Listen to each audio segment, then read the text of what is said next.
And we're live. All right.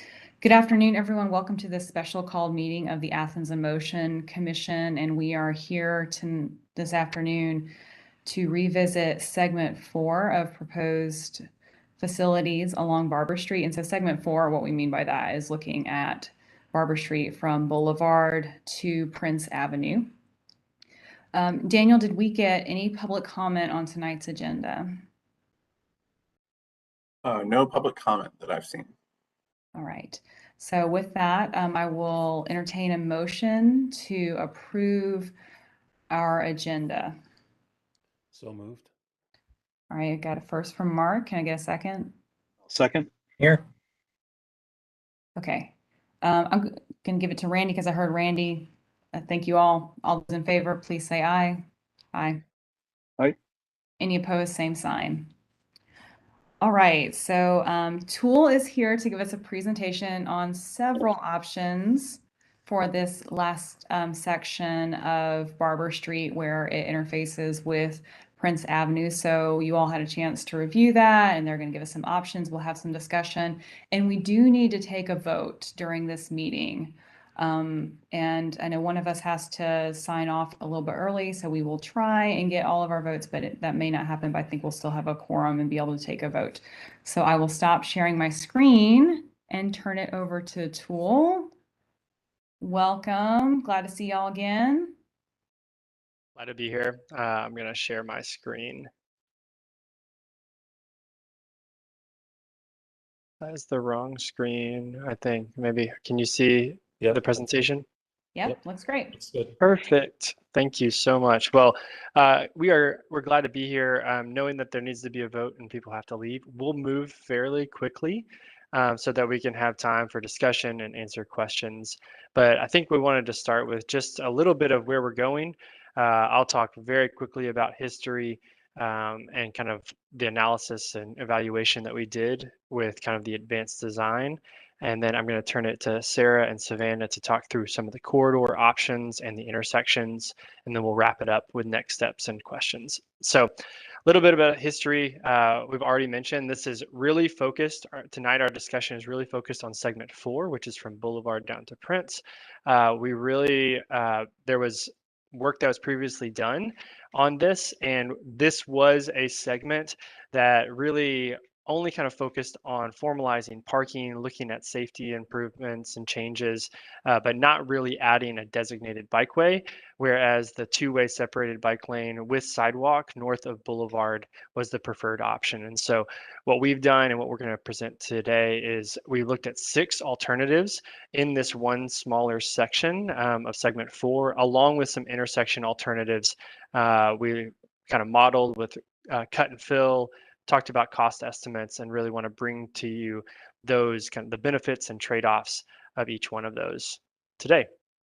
So before we get into it, these are there are like we said 6 options that were considered. You can see there's 3 bullets. Each one of them has a with and without parking option. And so the first was a 10-foot multi-use path. The next was a 12-foot multi-use path, and lastly, a two-way separated bike lane with an additional sidewalk, and that's with and without that parking, each one of those options. One of the things that you'll see over and over again as part of, as we walk through the corridor options, is something related to kind of a matrix around decision making. We didn't want to necessarily assign weight, but we wanted to present the information in a way that could compare things to one another. And so when you see the categories of these types, conflict reduction, bike pedestrian access, comfort, right-of-way property impacts, etc., what you're seeing in the dots of least to most is that least is compared to the other 6 the other 5 options, where most is, again, that one category compared to one another, not necessarily saying that, you know, $100 is obviously more than $1, but we're saying that if you have $1, $20, $100, you'll see dots that are related to the one that's the least and the one that's the most. So I think that's really important to understand. So with this, I'll turn it over to Sarah. This is going to be kind of the start of where we are today. And then she's going to walk us through the 6 options, along with just presenting quickly the one that was previously presented as part of the Barber corridor. So Sarah? Hi, everybody. Great to see you all again. So as you know, this portion of Barber from Prince to Boulevard is pretty tight. There's already existing sidewalk on both sides. If you are facing north, looking toward Boulevard, which is how this cross section is set up and how all of the cross sections that you'll see tonight are set up, they're as if you're facing towards Boulevard, facing north. You've got kind of steep slope on the south side and then that existing sidewalk. So all these cross sections hold that condition. And then what happens north of that, so on the right side of the cross section, that's what's changing between the options. So here you've got about 43 to 45 feet of right of way and only just under 30 feet from curb to curb. And there is on-street parking. Right, next slide, please. So this is what the last time we talked about Barber Street, when we were talking about this section, you all, decided that this was the way to move forward at the time. So shared lane markings, keeping the parking, but really thinking about intersections and then also wanting to explore what it could look like to do something more permanent.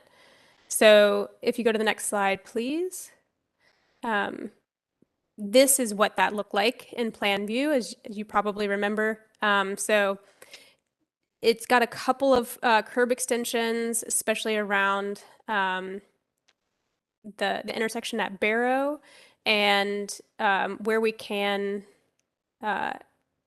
restrict parking, especially on the approach to Boulevard there, which was going to be a flush intersection, and that's where it breaks out into a 2-way separated bike lane and sidewalk going north. And that was specifically because of the topography of the corridor moving north. So this is what that alternative looked like from the first go round. So we are going to progress through the next 6 for this project. Next slide. So again, it's 3 options, just each option has with or without parking. So first option, alternative 2, is a 10-foot multi-use path. And this is showing it with parking. So keeping the parking that's there, you've got a 3-foot landscape buffer, a 10-foot multi-use path. You can see that it has low parking impacts, but it also has not necessarily the highest in terms of comfort, access, and conflict reduction for users, for bicycle and pedestrian users.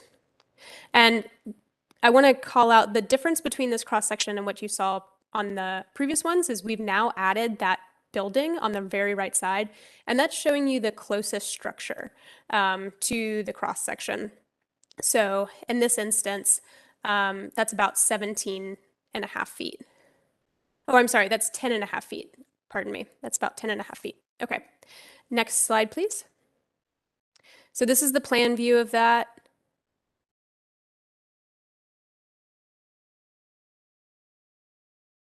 And then the next option here is the 10-foot multi-use path, but removing the parking, and that allows you to shift the curb and really keep more of a buffer between the back of the multi-use path and the nearest structure. So in all of these, we're keeping 11-foot travel lanes because there's transit along the corridor. So really, you're just looking at the difference between the width of the bicycle and pedestrian facility and whether or not you're keeping the parking. So for this, you're, yep, thank you, Jared.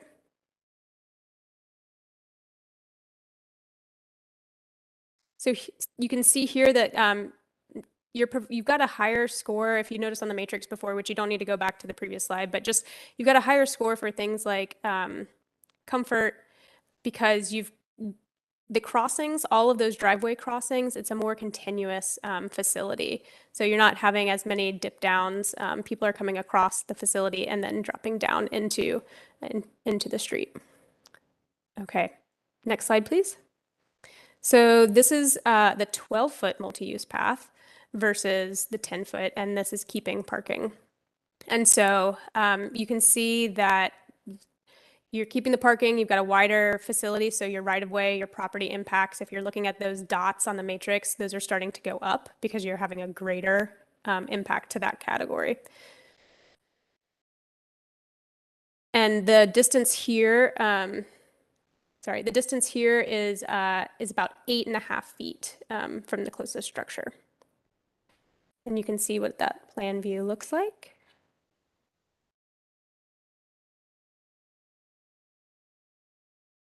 And then alternative 3B, so 12-foot still, but removing the on-street parking. And here you've got about 15.5 feet from the closest structure. And so with this additional width, obviously you're getting more comfort compared to the 10-foot multi-use path, just in terms of passing people. Okay, and next slide, please. So again, continuous facility all the way across the corridor. Continuous like crossing, driveway crossing experience across the entire corridor. Okay, and then this is the biggest change, right? So you've just looked at a shared multi-use trail where bikes and pedestrians are in the same space. This alternative is breaking out those users and having a two-way separated bike lane with a sidewalk, and that is the facility type that is for the majority of the corridor. So from Boulevard up to Dairy Pack, that's what we are looking at. So this gives you an idea of what it would mean to keep that same cross-section all the way to Prince. So it's a much wider facility to have a 12-foot two-way separated bike lane with a sidewalk. So that means that your right-of-way impacts and your property impacts are the highest, and you're about 2.5 feet from the closest structure here. So and the cost of this and the maintenance of this is definitely higher than having a single multi-use path, but it does have, you know, more comfort. It reduces conflicts between pedestrian and bicycle users, and it provides a little bit more access. And we can look at that in Plan View as well.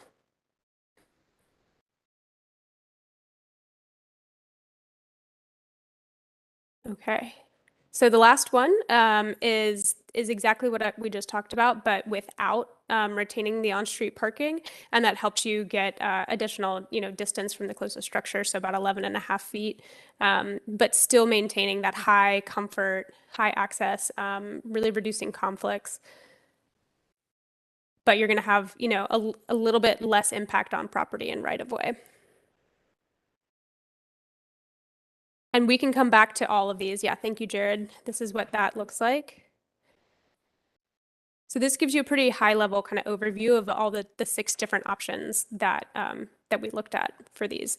I'm going to pass it over to Savannah because, as you can see, just for 1 second, Jared, if you'll stay here, all of these plan view graphics that you looked at, they cut off on the approach to Prince, and that's because every different option has a different impact on the intersection design. So Savannah's going to walk you through those different intersection options. Thanks, Sarah. And Jared, if you could actually go back, I just wanted to point out a couple things when you all are looking at these roll plot views. So similar to the last Barber project, that light green hatching you're seeing kind of right below the facility, that's, and it may be red in some places, but that is the cut fill areas that we did.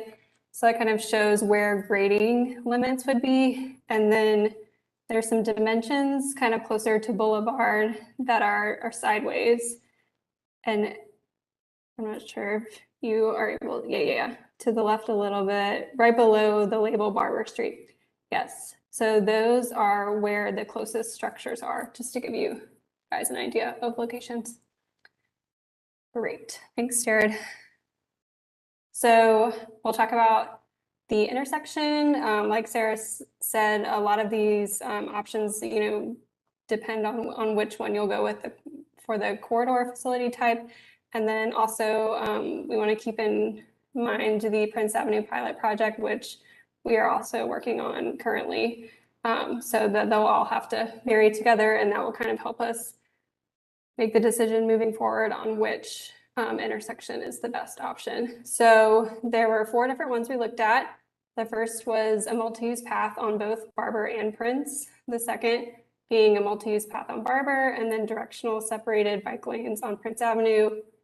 The third option was continuing that two-way facility Sarah was just talking about on Barber, and then meeting it with a multi-use path on Prince.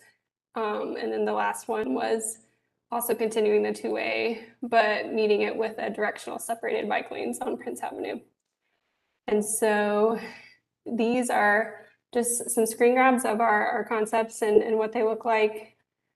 The darker gray is where the multi-use path is, if that's helpful for you all, and the lighter gray is normally standard sidewalk. So this one is where we would have multi-use, meeting multi-use, and then showing the cost associated with that. You'll notice for this option, there's not a lot needing to be done within the intersection itself. And so that is kind of a reason for the lower cost. So we can go to the next one, which is a multi-use path on Barber, meeting directional separated bike lanes on Prince. So this one is much more involved. It has more paint. It has maybe some truck aprons. If this was to be a permanent solution, and a lot more options for flex post for the directional separated bike lanes. And so that is, the reason for the cost increase there. Our next option is the two-way meeting a multi-use path on Prince. So kind of similar to the first, not as many intersection treatments needing to be completed there. And so the cost is a bit lower. And then lastly, we have the two-way meeting a directional separated bike lanes, which is kind of more similar to the second option as far as cost and what treatments would need to happen. So that's a quick overview, I know, of these 4, but I do want to, be aware of time for everyone. And so we can just talk about next steps. They're fairly straightforward. So, the hope is that we choose a concept today and then present that to Mayor and Commission, and then, just add this segment for alternative that's chosen into the larger Barber Street project. And that's all we have. So yes, questions and comments? As a process question, do we have to recommend only one option, or could we prioritize maybe 2 or 3 acceptable options, or put them in a ranked list? That's probably a question for Athens staff more than us. Correct. We could do It's kind of like, what does Mayor and Commission want from us? yeah, I would need to get some info on that, but what we could do is I think the safe bet would be to do here's preferred, secondary preferred. Right. And then if we can only have preferred, then y'all would know that your preferred option is the one that moves forward. If we provide a backup, then that could be helpful. Good. Thanks. Yeah. And do y'all mind going back to the screen where you have like just listed out, or is that on the screen, the like 4 options? Maybe corridor facility types considered, and then as we talk about this, we'll come back to it. Maybe something to focus the commission on this discussion. I was wondering if we could talk about the multi-use path versus the two-way separated bike lanes, which of course we voted to have the two-way separated bike lanes on the first 3 segments that we've heard about before. So I'm wondering if anyone has a strong feeling either way for a multi-use path or continuing a two-way separated bike lane. Lauren, can I ask a kind of separate question? Sure. Okay, so Mark, I would love to know what the preferred treatment on Prince Avenue is. So what was recommended by the Prince Avenue Corridor Committee was a separated bike facility, you know, one lane in each direction, Okay, not a multi-use path, because we felt a multi-use path was just a non-starter in that corridor, given it's an urban corridor. Multi-use paths are more appropriate in more rural areas where you have fewer driveway separations and things like that. okay, and then at Boulevard, we've come up with the two-way cycle track. Right. So it's just a matter of, do we continue the two-way cycle track and join up with the split cycle track at Prince, or do we do something different and then connect to the split cycle track at Prince? Yeah. I mean, personally, my vote would be to not consider the multi-use path options, personally. I just don't think it's appropriate in an urban corridor. It would be very unusual. And I think lots and lots of conflicts there. I mean, dogs, people walking dogs on leashes in that corridor is very super common. I just can't imagine it. And people don't follow. You can say, well, everybody walk on the right and bike on the, people won't, they'll ignore that. You know that. It's just human nature.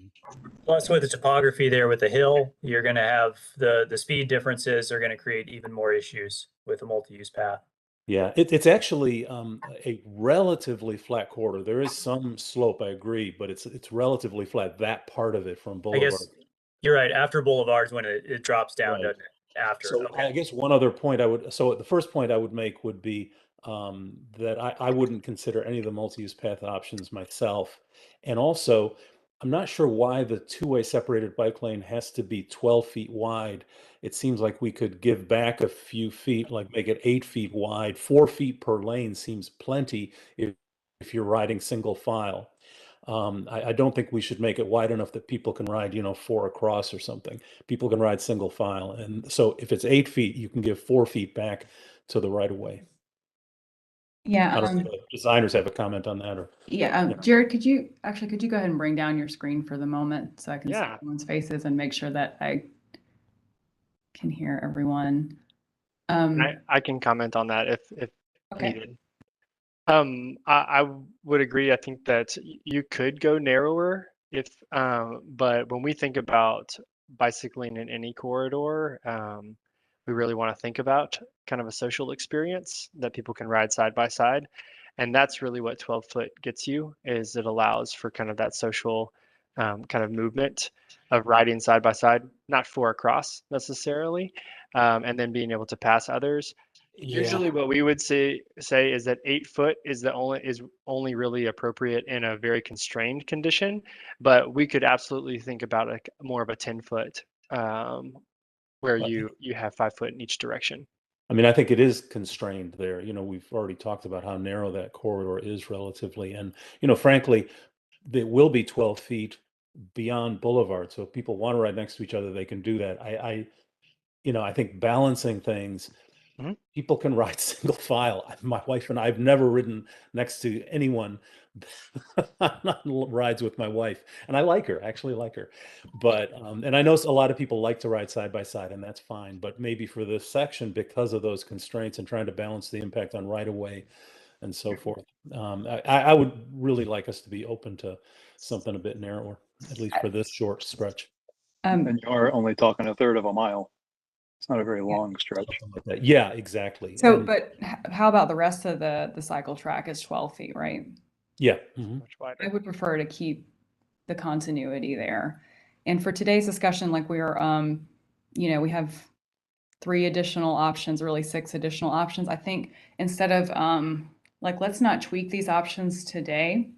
I think it's good to talk about them, but I think that I would like to pick something from what's recommended rather than go back to the drawing board, because we're already going back to the drawing board here. If that's all right with everyone. So what I've heard so far is Mark has made a case saying like it wouldn't be ideal to have a multi-use path. And I agree with him on that. Is there anyone who disagrees, who feels like a multi-use path would be a better option through here? And, would love to hear your thoughts on that.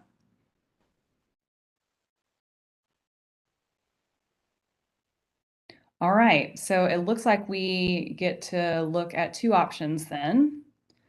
the cycle track, the two-way bike lanes with or without parking. So I recall Commissioner Link pointing out that on-street parking is a form of traffic calming.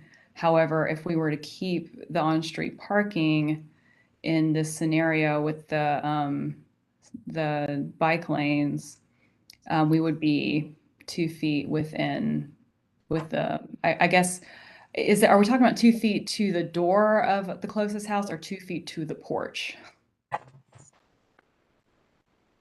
I believe it would be whatever structure is the farthest Okay. out. So if it's a porch, that's what it would be.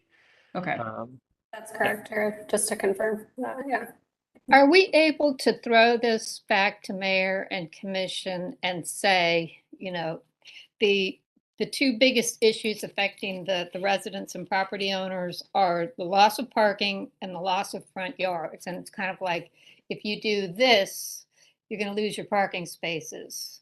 But They're not their parking spaces. Let me just Well, clarify that. okay, They're just- not their parking spaces. all right, but I'm just saying that a person doesn't know that.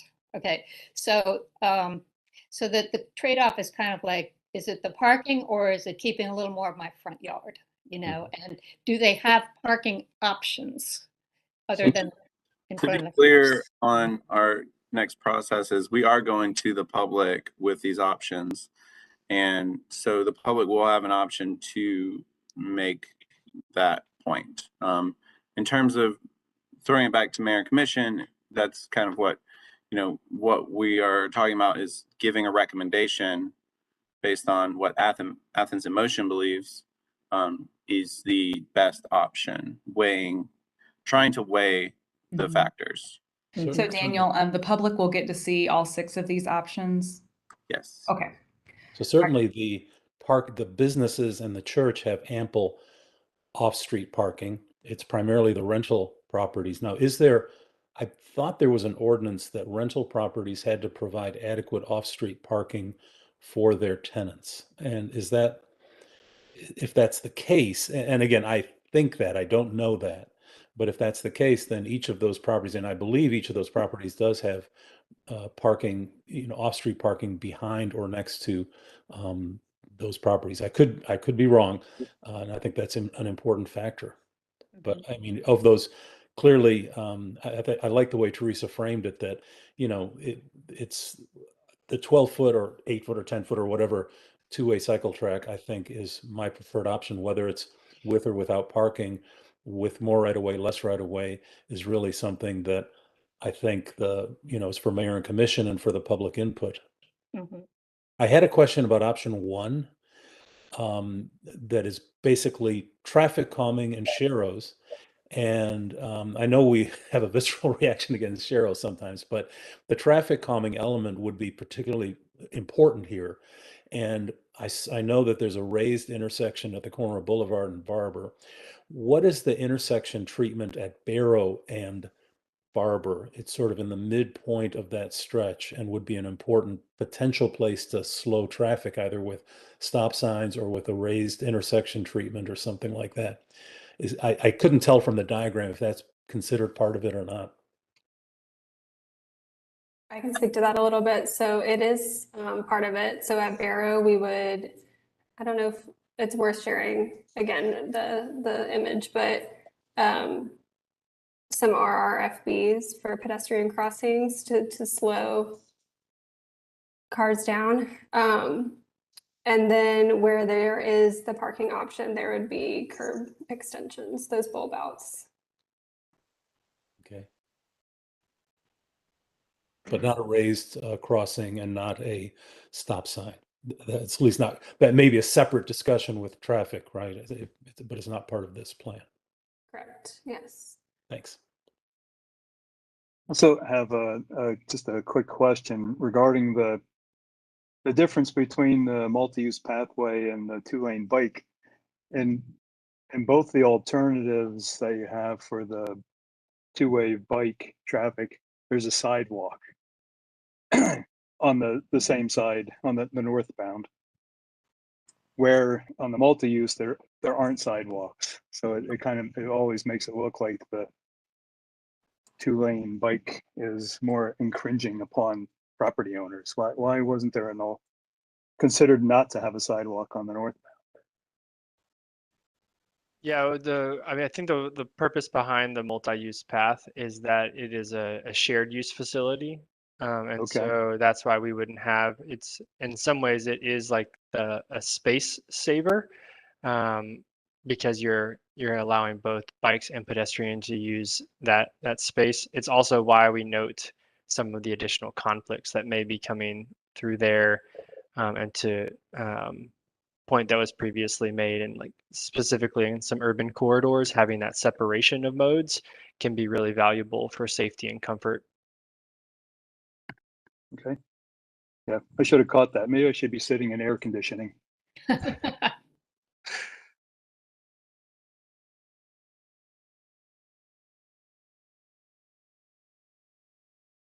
Sorry, I froze there for a second.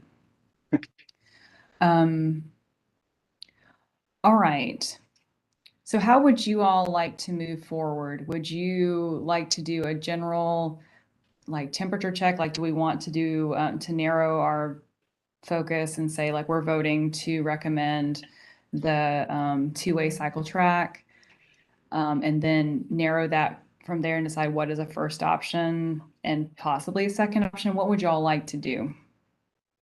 You want to just do a quick raise of hands on the two different options? See where we're at? Okay, like a sort of an informal vote? Yeah. Okay, yeah. I think I'm fine with that. Poll. Yeah. Who said what? Straw poll. He said straw. Oh, straw poll. It's not an Okay. official Did vote. not hear that. Yeah, all right. So looking at the two-way cycle track options, who is in favor of keeping the parking on the street? Anyone in favor of keeping the parking? I can't answer that question because I feel like, the homeowners and the property owners really need to weigh in on that. Well, they will. Teresa. They will. Yeah. Yeah, And I I guess my rationale is if I'm a homeowner and what do I want to give up? Do I want to give up parking or part of my property? And I would rather give up the parking. So that I'm trying to come at it from a homeowner's viewpoint too. Now that's not going to be every homeowner I know, but that's just Right. kind of where I'm trying to come at it from. I just don't want us to end up being, the enemy of Barber Street. I want them to understand that these are well-considered recommendations that we're making. And I agree what you're saying, Aaron. If I were a homeowner, as long as I had a place to park in the back, I said, well, great, Mhm. keep my front yard. Yeah, and I think that's just the way this goes. Not everyone will be happy. We're not going to be able to please everyone, and so we're going to stick with our mission to improve safety and connectivity Mhm. as best I we do- can. I do know that a number of those properties are investment properties, and so the people living in them are tenants. And I don't know, what the property owners Mhm. feel about losing parking if they care. I don't know. Yeah, I mean, really, it'll be this kind of thing. What we do will be a boon for their tenants and for anyone who lives along Barber Street to be able to step outside and maybe leave their car around back and not bring their car downtown, which is so close in such proximity, which frees up space for folks who live further out to bring in their cars. But okay, so going back to the question, who's in favor of removing the parking and keeping more of the property in front? Just show of hands informally. Okay. So I think what we can do at this point, if y'all are ready and we can still have further discussion, is someone willing to put forth a motion to go with, like, let me make sure that I check one here. To go with alternative 4B, which is the 12-foot two-way bike lane with sidewalk removing parking. Is there anyone who would like to make a motion? Should we, as a friendly amendment, should we say that the 4A would be an acceptable alternative? I think maybe we can do that as a second motion. Okay. like as a second vote if we want to have a second option. I mean, Sure. I move that we select 4B as the preferred option. all right. I'll second that. And Real Aaron will quick. second. Discussion? Daniel? Yeah, I think it's where we could note, we could add in kind of a recommendation that where constraints exist, we could go narrower than 12 feet. And because this is just concept level, you know, I think it's fine to have it 12 feet, but when we get to the design level, it's one of those things where, you know, if we can build the separated path like within the space that currently is taken up by cars without redoing the sidewalk, then, you know, would like that's a huge cost savings. Not that that is possible. I'm not sure if y'all explored that, Jared, but basically you could mention the possibility of a narrower width based on constraints as we get into preliminary engineering. Yeah, But I think it goes without saying, like, we're going to put forth a recommendation and try to, and if the American Commission goes with that recommendation, we will try to make that happen as best we can. And if there needs to be some adjustments, I think that's fine. I mean, guess they can do whatever they want. right, but at least it would help. But they may think that it's 12 foot or nothing, and I guess this would clarify that because they're not as immersed in this as we are, so they may think 12 feet is the absolute minimum, could never be any narrower. Whereas if we present that as part of it, they at least would have that in the back of their mind as Yeah, you know, an option. that makes sense. I almost don't want to put it in the back of their minds if they're not thinking it, to be fair. Good But I get point. where you're coming from. At least it shows flexibility on our part that we're not like it's got to be this way or no way. Yeah, there you go. particularly yeah. I mean, if we do without the parking, then the 12 feet it's the encroachment is less of an issue. That's for sure. And Jared, you have your hand up? I think I was just gonna make a comment on what Daniel said, is just that, you know, having that as an alternative, obviously there's always like a preferred width, but then thinking about kind of that secondary option that may have less impacts, and give and less encroachment, is just when we get to final design, this is an area where topography is obviously going to be an issue anyway, with kind of cut and fill behind the, you know, as you move anything with the sidewalk. So just having that as a note as part of this meeting, I think is important. And maybe that could be the secondary alternative, because what could happen is if you're like, okay, the two-way cycle the two-way bike lanes is our preferred option, and if they are a little more worried about the encroachment on the property owners, they might opt immediately to go to the multi-use path. But if your secondary recommendation is a narrower two-way cycle track, then that really hammers home the importance of keeping that that mode through there. Okay. That would make sense to me. So we could vote on that with the second preferred option. Do we Blaine? I'm sensitive for Blaine's timing here. Yeah. So I would like to go ahead and get at least our first vote in. Can we get a second on what I proposed? Well, so I want to go with already- the original motion, just the alternative 4B as written. Okay. And then we'll do another vote for the, you know, as a second option, narrow the lanes. Yeah, so we'll just do the first vote for the recommended option. 4B. Okay. Yeah. Okay. All right. All in favor of alternative 4B, which is the 12-foot two-way bike lane with sidewalk removing parking, please say aye. Aye. Aye. Aye. All right. Blaine gave his support. Any opposed? All right. So we have a preferred option. Does someone want to make a motion for a second option? I want to phrase that. So were we talking about as this alternative with parking but narrower, or were we talking without parking and narrower? or just without parking? Or with parking, I'm sorry. Yeah, I think it was without parking, but narrower. Without parking, but narrower bike lanes so Yeah. people can keep more front yard. Right. Okay. So a way that motion could be phrased is a variation on alternative 4B, the 12-foot two-way bike lane with sidewalk removing parking, is to possibly narrow the bike lane with constraints, if there are constraints. The way I put it in chat, alternative 4B with narrower width as needed is a secondary recommendation. Mhm. Does that cover what you were thinking? Yeah. Okay. So is that the motion, Mark?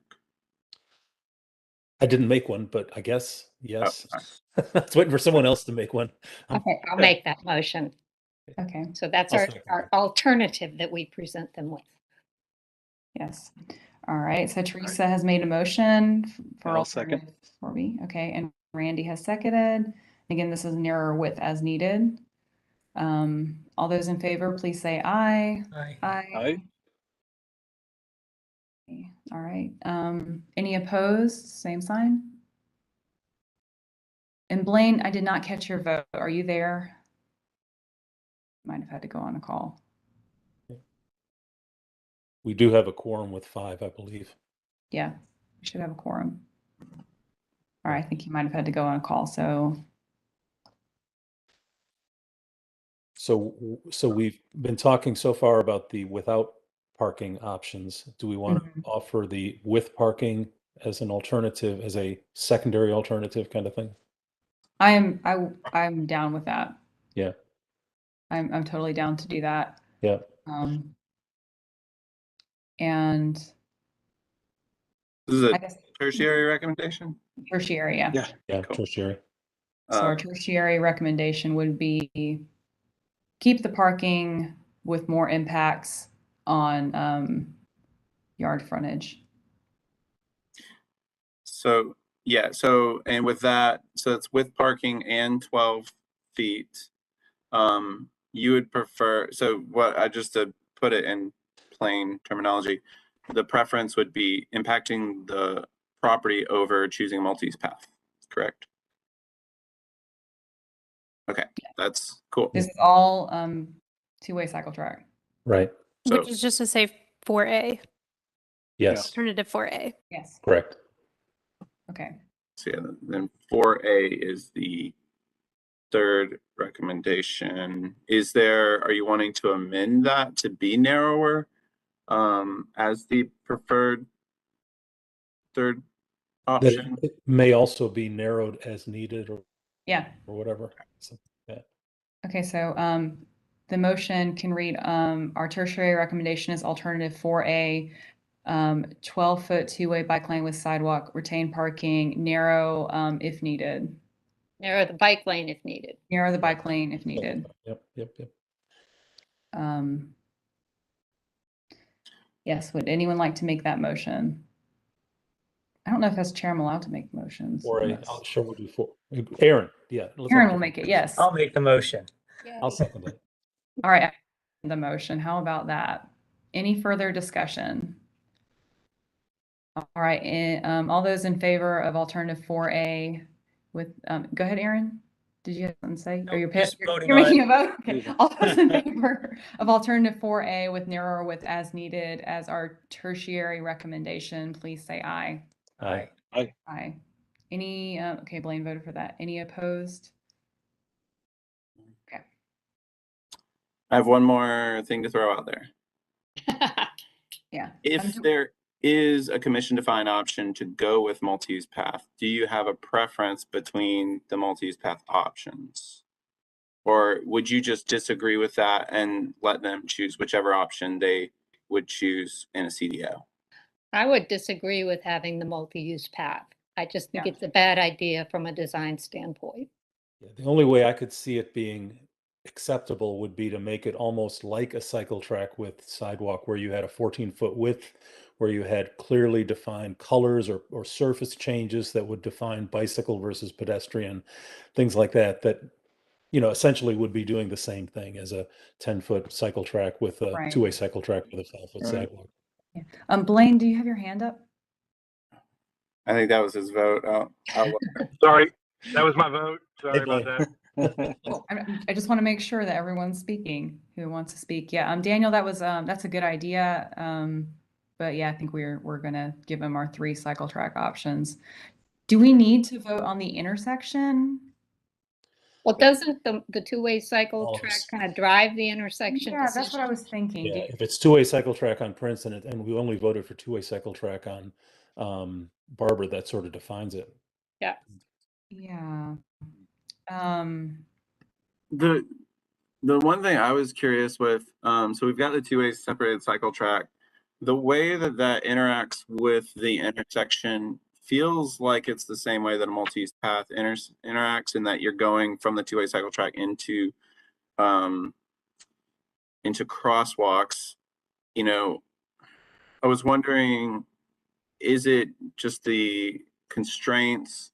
Because if you were getting into a bike box or a situation like that, like, is that the best option for moving from a two-way cycle track, is to just use the crosswalk and merge that way? That's for the designers. Yeah. I can speak to that. The difference that the big difference is that we are thinking about the protection on corners of the directional separated bike lane, and how they would move in and out of those spaces. Ultimately, because that intersection gets even more tight, we've created kind of shared corners where you actually have bike and pedestrian mixing, but allowing those movements in clear kind of direction of where to get on and off the street and how turning movements would happen from Prince and from Barber to Prince is kind of the big differences. Can I ask you a question, Jared? So I'm looking at intersection alternate 4, and there's that yellow diagonal line. Does that suggest that somebody who's making a right turn off Prince Avenue onto Barber could be in the road and then come up to where that yellow line is and then access the bike track? You're looking at where the two-way comes into kind of the bigger space right there. Yeah. Yeah, so that there's some debate on what that like material is right now in our industry. Sorry, can you all hear me? Okay, perfect. Yeah, so there's some debate. It would either be some kind of detectable warning strip, because ultimately what we're trying to identify is that is not a space where pedestrians need to go. And so the space toward Prince is where it's shared space between bikes and pedestrians on the corner, but we're using that kind of yellow strip as an indicator that this is no longer pedestrian space. So if you were to have like a cane, or you're a person with visual impairment, they would feel that space and recognize that is not where they need to go. Okay. It would direct them toward the sidewalk. Okay. That's a separate issue from what I'm asking. Okay. My husband does not like to color inside the lines. He does not, he's just one of those people. He's creative. So he would be, let's say he would be inside that bike track on Prince. He'd make that right turn onto Barber. He'd say, I'm not going to get up on that stupid sidewalk. I'm going to go just right around the corner here because I can, and then I'll get into the bike track. Is that something that we can? Oh, like providing a curb cut access from. Yeah. Yeah, we can definitely take a look at that. I think that it gets a little tricky just because of some ADA issues, and because with two-way you end up with a contraflow movement. So what you're talking about on being on Prince and taking a right, we have to be careful of like people that are coming southbound on Barber, that might add another conflict. But we can definitely take a look at that as part of like the bigger piece here around Prince and that connection to a two-way. Yeah, I mean, I think that that's more elegant a solution we can come up with for people who ride bikes and don't want to be, having to do all these little jigs and jogs, Yeah. I think it'll be more successful. Yeah, I think that we could even think about ramping someone up before they actually come around the turn to get into kind of that shared corner so that you're already separated from traffic before you even turn onto Barber. Right. So, but yeah, these are all things that, again, after you do a concept and you move toward your next level of design, we would be taking into more detail. But I think it's a great comment. Yeah, I guess something I'm trying to figure out too, because I take this intersection, I turn left from Barber Street onto Prince Avenue multiple times a week, and I would almost like to be able to get in that turn lane sooner, like to have the option of having a curb cut a little bit further back, maybe when the turn lane starts. I don't know if that's industry standard or if that's possible. And then, of course, understanding that some people are going to need, and it's going to be better for them to take the crosswalk or something like that. But as far as continuing movement, I would like to be able to get in a position where I can easily make that left turn when the light changes. And maybe that's addressed in this design. I just feel a little off. I can see that because I know that if I were on Barber Street headed towards Prince Avenue, it would be like, okay, so what am I going to do now if I want to make that left turn onto that cycle track on Prince? And then I'd probably do something, a little bit risky or illegal or something. So we want to. Can you all see my screen again? Yeah. So if you're coming from instead of turning onto Barber from Prince, you're now taking a left turn off Barber Street. So you're talking about this movement right Yeah. here on a go bike? into that bike lane. Okay, so this is your movement right here. Yeah, yeah. And you stop ahead of traffic. So this is like advanced queuing when that green happens. And when that light turns green, you don't need to be in this turn lane. You get to go like this into a new direction. Oh, so and we could do advanced interval. That's what I was just thinking. Yeah. You can interval it where you actually get the green before that turn. Yes. So Okay. again, this is the whole idea here, is to remove the conflict of you being anytime that you would interact with a car. So that's and this whole corner is something that, as a clear idea around Prince becomes more defined, I think that it will have another iteration that will even make this more functional and also more intuitive. I think that's really the way to go, because what we have here is a good first stab at it, but there are problems associated with it, and we could make it so that whatever movement you're taking, it can be done safely and legally and without putting anybody in unnecessary risk. Yeah, I think, and the ped head would be kind of a joint pedestrian, and it would also be a bike signal to show you when to go as a bike. And so that's something that we don't really have in Athens right now, but bicycle specific traffic signals. And then in that first area, for I think what you're wanting, Teresa, you could just do a mountable curb, which would then allow for to easily get there, or even like right around where your mouse is right now, you could have a mountable curb in that first 20 feet. Yeah, but the key is really to make sure you're not creating, collisions with other cyclists or with pedestrians,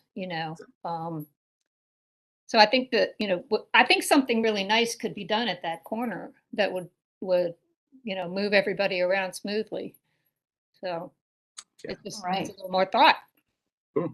Yes. Okay, so it's 5 o'clock, and I want to be respectful of everyone's time. I'm very excited that we have come together and have some options to present to Mayor and Commission. Tool, thank you for going back to the drawing board on this and taking the time to walk us through this last critical section. Very important, and it's very timely, of course, as we look at the pilot project for Prince Avenue that's coming up. And I think things are finally going to happen, and I'm just thrilled. Daniel, anything else you need from us? When is the Mayor and Commission meeting? work session, I guess. You can tell us later too. I don't have the date on me, but the next step I think is, I can't remember if we're going to work session then public input, or I think we might be starting public input and then going to the work session. All right, so probably like September then. I don't know if it'll make August. Maybe it'll make August. Maybe. With, I guess with it depends on if I can get around to putting the public input together. Okay, yeah. All right, y'all. Again, thank you so much, Tool. It's just so exciting to be part of positive change in our community, and I'm so glad y'all are part of it. And thank you, commissioners. Yeah, thank you, Daniel and Ronnie. Hi, sorry we didn't get to talk. Glad you're here. So I will dismiss this meeting. Everyone have a good night. All right. Thanks, y'all. See you. Bye. Thank Thank you you. so much. Thank you.